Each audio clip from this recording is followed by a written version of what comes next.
മോദി സർക്കാർ ഭരണഘടനയെ ദുർബലപ്പെടുത്തുകയാണെന്ന് ആരോപിച്ച് DCCയുടെ നേതൃത്വത്തിൽ പ്രതിഷേധം സംഘടിപ്പിച്ചു. ജയ് ബാപ്പു, ജയ് ഭീം, ജയ് സംവിധാൻ എന്ന മുദ്രാവാക്യമുയർത്തിയായിരുന്നു പരിപാടി.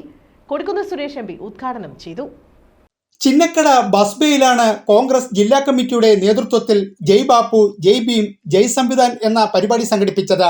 DCC president P. രാജേന്ദ്ര പ്രസാദിന്റെ അധ്യക്ഷതയിൽ AICC വർക്കിംഗ് കമ്മിറ്റി അംഗം കൊടിക്കുന്നിൽ സുരേഷ് MP ഉദ്ഘാടനം നിർവഹിച്ചു. മോദിയുടെ നേതൃത്വത്തിലുള്ള ഈ വർഗീയ ഫാസിസ്റ്റ് ഭരണകൂടം നമ്മുടെ ചരിത്രത്തെ തന്നെ തിരുത്തി എഴുതാൻ ശ്രമിക്കുക.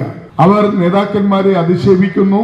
അതുപോലെ പൂർവികരായ നമ്മുടെ രാജ്യത്തിന് സ്വാതന്ത്ര്യം നേടിത്തന്ന അതിന് നേതൃത്വം നൽകിയ നേതാക്കളെ, ഗാന്ധിജിയെ മാത്രമല്ല അംബേദ്കറെ മാത്രമല്ല അവഹേളിക്കുന്നത്. പണ്ഡിറ്റ് ജവഹർലാൽ നെഹ്റുവിനെ ഇവരെ അംഗീകരിക്കുന്നില്ല. നെഹ്റുവിന്റെ സംഭാവനകൾ ഇവർ മൂടിവെക്കാൻ ശ്രമിക്കുന്നു.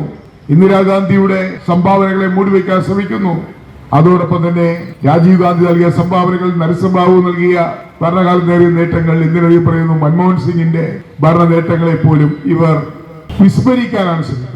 രാഷ്ട്രപിതാവിനെയും ഭരണഘടനാ ശില്പിയെയും അപമാനിക്കുന്ന മോദി സർക്കാരിന്റെ ഭരണകൂട ഭീകരതയ്ക്കെതിരെ ശക്തമായ ബഹുജന മുന്നേറ്റം ഉണ്ടാകണമെന്നും കോൺഗ്രസിന് കൈകെട്ടി നോക്കി നിൽക്കാനാകില്ലെന്നും കൊടിക്കുന്നിൽ സുരേഷ് MP പറഞ്ഞു. PC വിഷ്ണുനാഥ് MLA, കോൺഗ്രസ് നേതാക്കളായ MM Naseer, KC Rajan, advocate A. Shanavas Khan, Sooraj Ravi, advocate P. Jermias, Ezhukone Narayanan, C. Unnikrishnan, S. Vipinachandran തുടങ്ങിയവർ സംസാരിച്ചു.